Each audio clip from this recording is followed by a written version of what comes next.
Hello and welcome back to another Photoshop tutorial. In this video I'll be showing you how to add textures or images to walls using vanishing points like this example here. Here's the before and after.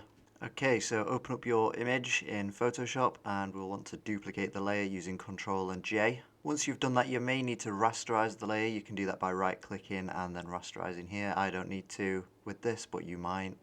Next we'll go on over to Filter and then Vanishing Point or the hotkey Alt, Ctrl and V. Then over on the left here, select Create Plane Tool or hit the hotkey C and click in the corners of where you want your vanishing point to be. So for me it's around this fireplace here, and you can see it creates a plane there, and you can adjust this if you need to. You can click and drag to reposition the plane, or you can select one of the white dots and rearrange it that way to get a more accurate fit to the shape that you're trying to achieve here. There's also a magnifying glass which I'm going to use to zoom in and just get this a little bit more accurate to give a better effect when it's finished. So you can do that as well. The magnifying glass is over on the left, and then just select your pointer tool again to drag the white dots as appropriate.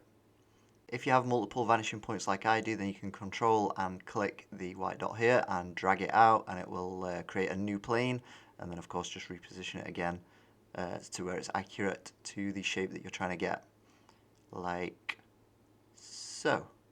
Once you've done that, just hit OK in the top right corner and then open up your image that you want to overlay here. I've just got a pattern. Then use Ctrl A to select the image, Ctrl C to copy, and then we'll head on back to our main image, go to Filter and Vanishing Point once more.